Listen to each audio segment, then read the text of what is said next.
Halo kaum intelektual sekalian. Wow, gila, gila, gila, gila. Luar binasa. Sepertinya video ini tidak akan disukai oleh warga Konoha. Sepertinya video ini akan dibenci oleh warga Konoha. Kenapa saya mengatakan seperti itu? Karena jagoan daripada warga Konoha baru-baru ini modiar, tewas. Siapa jagoan warga Konoha yang tewas baru-baru ini? Jagoan warga Konoha yang tewas baru-baru ini adalah pemimpin daripada Hamas. Wow, gila, gila, gila. Bayangkan, pemimpin Hamas ini baru 2 minggu kerja, coy. Belum gajian, belum menikmati gaji pertama, belum pernah ngambil gaji, tapi sudah modiar. Baru juga diangkat jadi pemimpin Hamas, tapi sudah modiar. Siapa namanya? Namanya adalah Mohammed Oden. Wow, luar biasa. Nah, yang jadi pertanyaan, bagaimana kronologinya? Kok bisa Israel itu mengetahui letak persembunyian daripada pemimpin Hamas ini? Bayangkan, pemimpin Hamas ini sudah ngumpet. Ada yang mengatakan ngumpet di gorong-gorong, ada yang mengatakan ngumpet di terowongan, ada yang mengatakan ngumpet di lubang tikus, dan sebagainya. Macam-macam ya. Saya tidak berpihak di video ini ya. Karena gini guys, kalau saya bahas Israel versus Palestina, biasanya warga Konoha itu bawa-bawa agama. Jadi please jangan bawa-bawa agama dulu deh ya. Jadi kita bahas dari sudut pandang geopolitik. Geopolitik itu nggak boleh bawa-bawa agama, nggak boleh. Kalau geopolitik itu bawa-bawa agama, maka Arab Saudi tidak akan mungkin berpihak pada Amerika. Pasti Arab Saudi berpihak pada Palestina. Tapi pada faktanya Arab Saudi lebih berpihak pada Amerika kan? Kenapa? Karena itu lebih menguntungkan. Nah, yang jadi pertanyaan, kenapa Israel itu bisa menyasar persembunyian daripada pemimpin Hamas ini? Bagaimana kronologinya? Kok bisa Mohammed Oden ini meninggoy? Kok bisa? Dan berapa orang yang meninggoy? Apakah yang meninggal itu cuma dia? Apakah ada keluarganya? Jadi ada dugaan yang mengatakan yang meninggal itu tidak hanya dia, tapi keluarganya. Wow, gila, gila, gila, gila. Luar binasa. Bagaimana kronologi detailnya? Nah, kemudian ternyata ada informasi yang mengatakan Mohammed Oden ini sebenarnya arsitek atau yang punya ide penyerangan 7 Oktober beberapa tahun yang lalu. Sehingga apa? Sehingga target daripada Israel itu ya Mohammed Oden ini dari dulu sudah ditarget gitu ya. Dulu jabatannya pemimpin daripada intelijen Hamas. Ya, setelah pemimpin sebelumnya meninggal, lalu dia diangkat jadi pemimpin baru. Baru 2 minggu sudah modern. Nah, bagaimana kronologinya? Kok bisa ketahuan di mana persembunyiannya? Jadi di video ini saya akan bongkar sampai ke akar-akarnya. Saya tidak berpihak pada siapapun di sini. Saya bahas masalah ini dari sudut pandang geopolitik. Saya tidak berpihak pada Israel, saya tidak berpihak pada Amerika. Saya berpihak pada kebenaran, dan kita bisa mempelajari strategi atau teknik daripada Israel bagaimana melumpuhkan musuh yang susah dilumpuhkan. Apa itu strategi daripada Israel? Strateginya adalah ternyata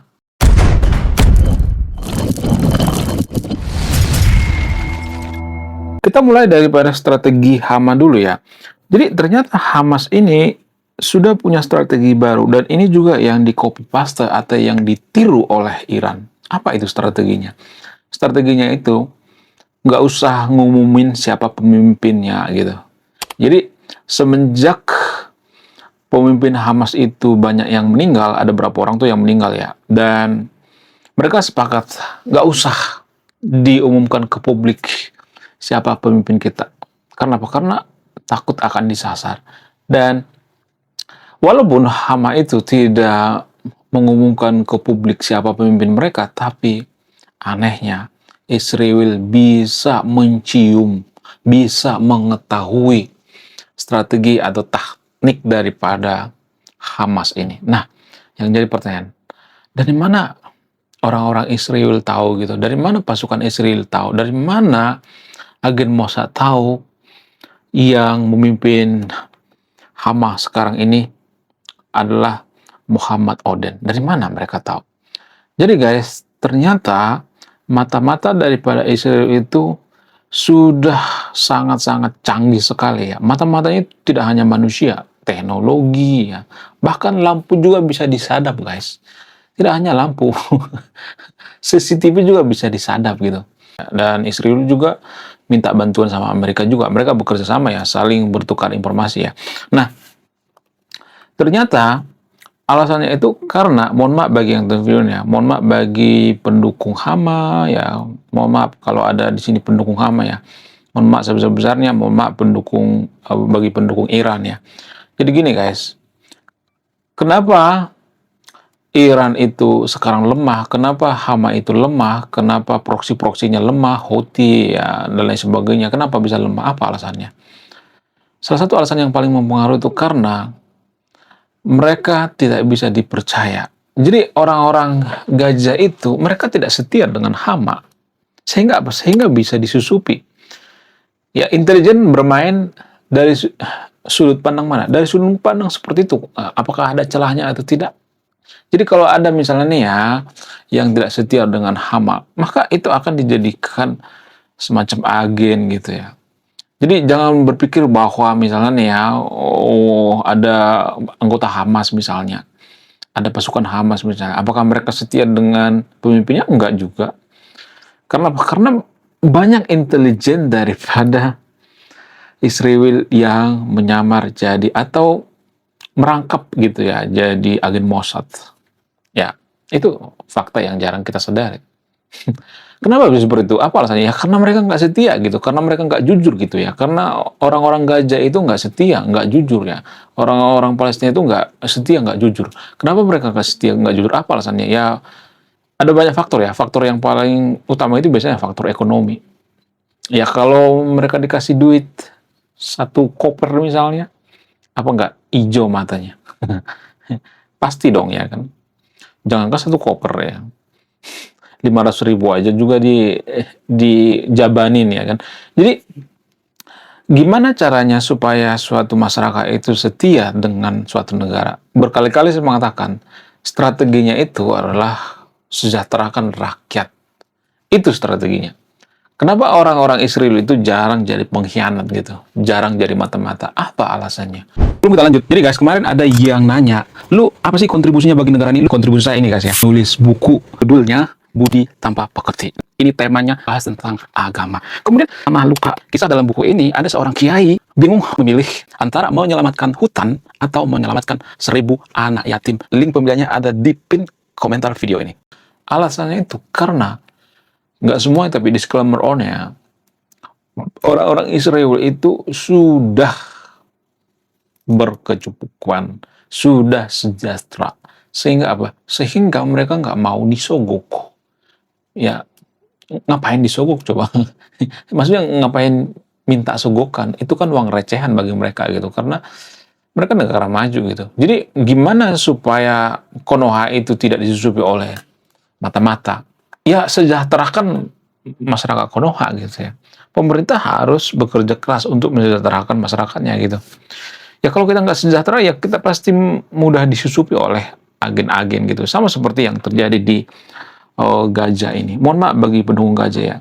Jadi kalau Anda menganggap bahwa Gaza itu suci, enggak. Mereka juga banyak pengkhianat. Jadi kita tidak bisa melihat suatu masalah itu dari satu sudut pandang. Nggak bisa. Banyak tuh warga Konoha mengatakan, Hama itu pahlawan, Hama itu pejuang, Hama itu tentara Allah, ya, Irgese itu pejuang, tentara Allah, dan sebagainya. Ya, buktinya, yang jadi mata-mata itu ya banyak dari pasukan Irgese kan. Banyak anggota Hama juga kan. Itu faktanya guys. Jadi fakta berbicara. Orang-orang yang di negara maju itu mereka nggak mau dibohongi dengan apa, dengan kalimat yang mengatakan mereka itu tentara Allah, ya mereka itu pejuang agama, pejuang syariat, pejuang apa segala macam ya, tentara agama, mereka nggak peduli gitu ya.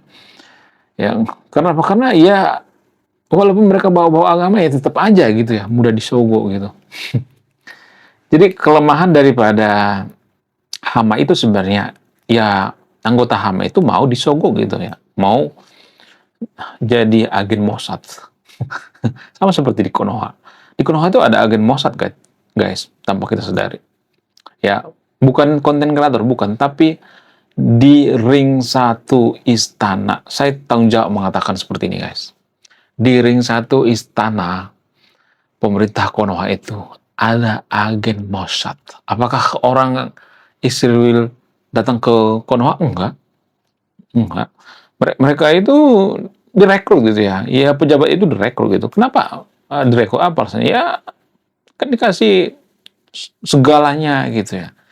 Yang keluarganya terjamin, ya kemudian liburan luar negeri, ya, dikasih rumah di luar negeri, ya pokoknya aman dan nyaman gitu ya.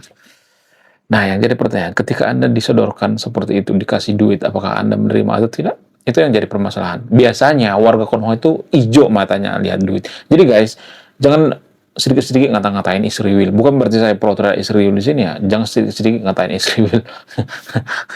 Ya, kita juga hijau kok ngelihat duit ya. Ya kan? Kalau kita ditawari Israel, kita juga pasti mau gitu. Ya, karena apa? Karena kita itu sangat matre sekali ya.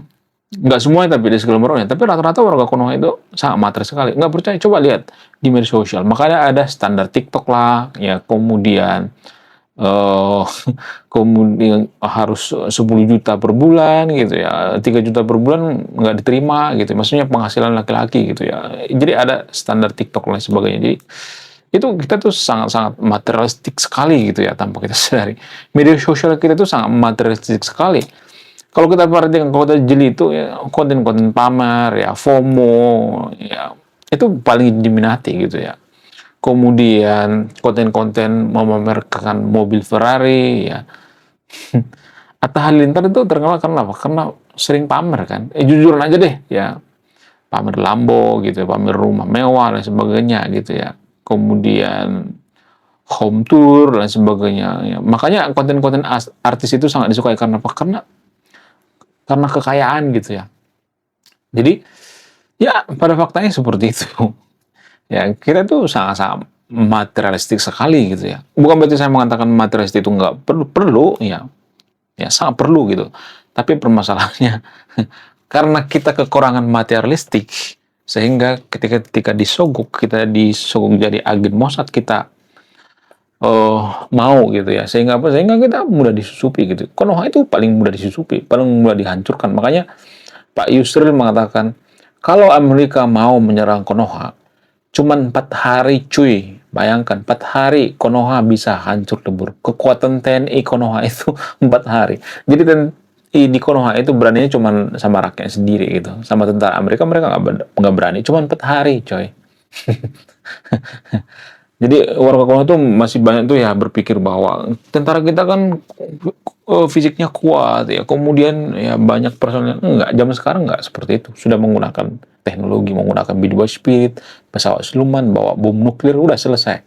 Selesai gitu. Bayangkan kalau B2 Spirit datang ke Konoha, bawa bom nuklir. Selesai. Nggak bakalan bisa dideteksi oleh radar, nggak bakal bisa. Ya. Pokoknya almarhum semua gitu ya. Makanya ya, kita harus berpikir rasional. Jangan sedikit-sedikit mengutuk Amerika, mengutuk. Padahal Amerika itu salah satu donatur terbesar di Palestina. Itu menurut data guys. Sekitar 71 triliun bantuan Amerika terhadap Palestina. Nomor 1 di dunia. Lah, bagaimana dengan Israel? Ya, apakah Israel itu masih terus menyasar gitu ya, menyasar anggota Hamas? Yes. Makanya ya gini guys, saya tidak berpihak pada Israel ya. Gini, kalau kita kira-kira nggak mampu melawan suatu kaum, ya udah gitu ya. Ya udah aja deh gitu ya, ngalah aja gitu ya. Ya, Israel kan berpikirnya seperti itu. Mata diganti mata, kaki diganti kaki, kuping diganti kuping. Mereka terus kekeh gitu ya. Mereka terus nyari gitu ya di mana persembunyiannya, akan terus disasar gitu ya. Itu hukum agama Yahudi, mata diganti mata gitu ya. kaki diganti kaki gitu ya. Namun ketika hukumnya diganti jadi hukum kasih, apakah orang-orang Yahudi terima? Ada sebagian yang terima, ada sebagian lagi nggak terima gitu ya. Tapi sah-sah aja ya, mau hukum kasih kayak, mau hukum tabur tuai kayak ya, mata diganti mata kayak ya, terserah, nggak jadi masalah. Tapi harusnya orang-orang gajah gitu atau hama itu sebelum menyerang Israel itu berpikirnya itu harus 1000 kali gitu. Karena efeknya kan sampai sekarang ya. Israel itu kekeh gitu. Kenapa? Karena mereka sangat-sangat brutal sekali gitu ya, seperti membangunkan singa yang lagi tidur. Bukan berarti saya berpihak pada Israel ya. Saya juga berpihak pada orang-orang Gaza kok. Boleh ya, kalau kalian mengalahkan Israel itu boleh-boleh aja, tapi dengan syarat. Mampu nggak gitu. Nah, gimana caranya? Ya caranya itu jangan mabuk agama gitu ya. Ya, saya ngasih solusi di sini, jangan mabuk agama gitu ya. Kemudian kita harus menciptakan teknologi gitu ya. Jangan terlalu sering debat keyakinan gitu. Oh, agama gue yang paling benar, agama gue yang paling sempurna gitu. Padahal akhlaknya amburadul gitu. Nggak boleh seperti itu. Ya, akhlak kita itu harus dilaksanakan di dunia nyata dengan cara apa? Dengan cara menciptakan teknologi untuk apa? Untuk mengalahkan Israel. Tapi permasalahan mampu nggak kita? Kita kan nggak mampu. Kita cuman mampunya itu cuman boykot, boykot. Kita tuh bisanya cuma gitu-gitu aja gitu ya. Kita mau boykot, padahal bayangkan orang Gaza nggak pernah memboikot. Kalau orang Gaza itu memboikot produk-produk dari luar negeri, mereka makan apa? Wong bantuan dari luar itu ya, ya produk-produk dari luar gitu ya. Amerika memberikan bantuan makanan ya dari negara-negara Eropa misalnya. Itu produk apa? Ya produk luar gitu ya. Menurut kalian gimana? Coba tulis komentar ya. Saya tidak akan berpihak di video ini. Anda yang mau memutuskan sendiri. Oke guys, sekian video ini. Terima kasih sudah memahami. Saya kaum intelektual, salam rasional.